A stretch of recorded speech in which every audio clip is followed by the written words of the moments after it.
పల్నాడు జిల్లా పెదకూరపాడు నియోజకవర్గ కూటమి అభ్యర్థి భాష్యం ప్రవీణ్కు మద్దతుగా కన్నా లక్ష్మీనారాయణ ప్రచారం నిర్వహించారు. నియోజకవర్గంలోని పలు మండలాల్లో ఆయన పర్యటించారు. ఈ క్రమంలో వైసీపీ కార్యకర్తలు టీడీపీలో చేరారు. పెదకూరపాడులోని గారపాడు గ్రామానికి చెందిన 25 కుటుంబాలు కన్నా భాష్యం సమక్షంలో టీడీపీ తీర్థం పుచ్చుకున్నారు.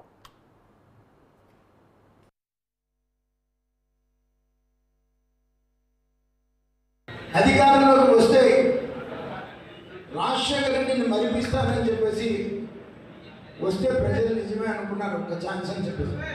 నిజంగానే రాజశేఖర రెడ్డి గారిని మర్చిపోయేటట్లు చేసేసాడు. అంతమందికి కరెక్టే. ఎందుకంటే రాజశేఖర రెడ్డి గారి మీద కొద్ది గొప్ప ప్రజల్లో ఉన్నటువంటి అభిమానం మొత్తాన్ని కూడా ఇతరులను చూసి మరి ఇటువంటి వ్యక్తి రాజశేఖర రెడ్డి కొడుకు ఇంత దుర్మార్గుడా, ఇంత అవినీతిపరుడా, ఇంత అరాచక శక్తి, విధ్వంసకారుడు, ఒక విధ్వంసకారుడు పరిపాలనకు పనికొచ్చేటువంటి వ్యక్తి కాదు. రాక్షసత్వంతో కూడుకున్నటువంటి ఫ్యాక్షనిస్టు జగన్మోహన్ రెడ్డి. మరి ఇటువంటి వ్యక్తి పాలన మనం 5 సంవత్సరాల నుంచి రాష్ట్రంలో చూసాం. ప్రజావేదిక విధ్వంసం నుంచి మొదలుపెట్టి పట్టెడు అన్నం పెట్టేటువంటి అన్న క్యాంటీన్ రద్దు చేసి అమరావతిని సర్వనాశనం చేసి, మన అమరావతి పేరే క్యాపిటల్, రాజధాని, మన పక్కన ఉన్నటువంటి రాజధాని సర్వనాశనం చేసినటువంటి వ్యక్తి. ఒక్కటే అడగండి వైసీపీ ఎంపీని కానీ శాసనసభ్యుని కానీ, మా పక్కన ఉన్నటువంటి అమరావతిని సర్వనాశనం చేసినటువంటి మీకు ఓటు ఎందుకు ఇవ్వాలి?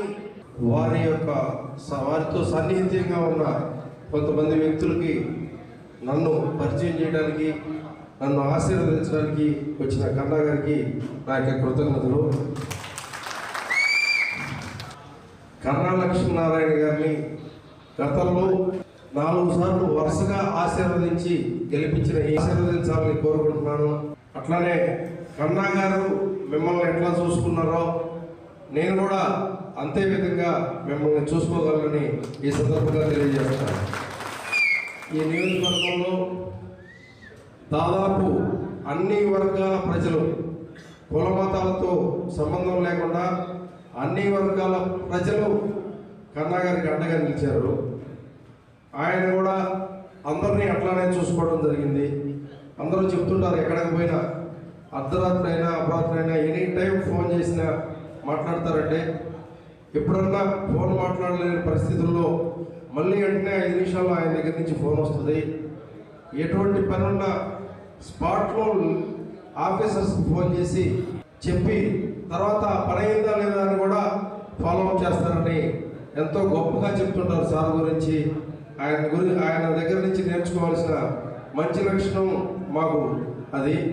నేను సార్ని చూసి అది కూడా నేర్చుకొని మీకు నేను రాబోయే రోజుల్లో అట్లానే మీకు పనిచేసేటట్లు అదే విధంగా అమలుపరిచేటట్లు చేస్తానని సభాముఖంగా మీ అందరికీ తెలియజేస్తున్నానండి.